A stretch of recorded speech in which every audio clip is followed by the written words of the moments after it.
Una vegada dit això, voldria agrair a tots els que sigueu vingut la vostra presència. Francisco Martínez, vicepresident de la Diputació, moltes gràcies. Andrea Fabra, segona a la llista del Congrés pel Partit Popular, moltes gràcies. I totes les autoritats que s'heu desplaçat fins Morella i per a les quals només tinc paraules d'agraïment pel fet d'haver vingut. També agrair a tots els afiliats de tota la província que s'heu apropat fins Morella, des dels vostres pobles. I també vull agrair-vos a tots els morellans que heu vingut a aquest acte i amb la vostra presència ens esteu donant tot el suport que necessitem. A la nova associació juvenil creada per defendre els interessos de tots els jovens i, en especial, felicitar a totes aquelles persones que, com a nous afiliats, a partir d'ara entraran a formar part del partit més gran de tot l'Estat. Moltes gràcies.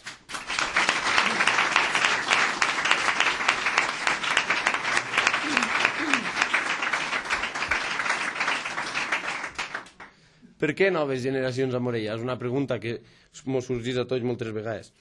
Doncs creiem que era necessària ja d'una vegada per totes una associació a la nostra ciutat que es dedicara a defendre els interessos de tots els joves, no des d'una òptica des de l'Ajuntament, sinó que volem donar-li l'òptica mitjançant la qual siguem els joves els que mostrem les nostres pròpies inquietuds. Bueno, avui contem... No està, perdó. M'havia dit que vindria la presidenta de Morella Jove, però no la veig entre nosaltres. És igual, algun problema haurà tingut també. Com he dit abans, en el discurs de presentació a la candidatura, el principal objectiu d'aquesta associació és aconseguir que tots els joves de Morella siguem ciutadans de primera, al igual que la resta de la població, i no com fins ara, que amb l'excusa de que mai participem dels actes i que passem de la majoria d'assumptes se'ns pren el pèl.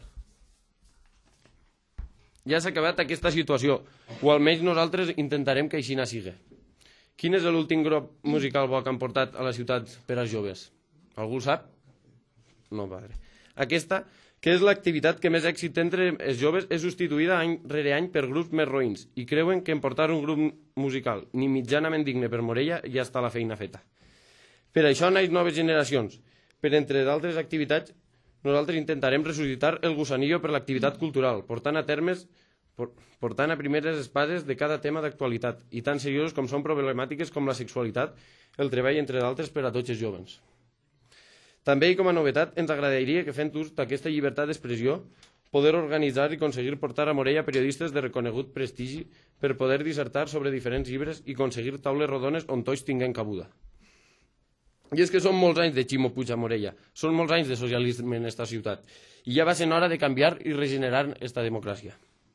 A més, i a part d'aquestes activitats que he enunciat, m'agradaria afegir com a part del Partit Popular que som. Hem nascut per a donar suport als nostres candidats a l'Ajuntament i per ajudar-los en el que faci falta. Des d'ací m'agradaria felicitar a tots els antics i presents càrrecs del Partit Popular a l'Ajuntament de Morella i que a partir d'avui tenen tot el suport d'esta organització i dels seus membres.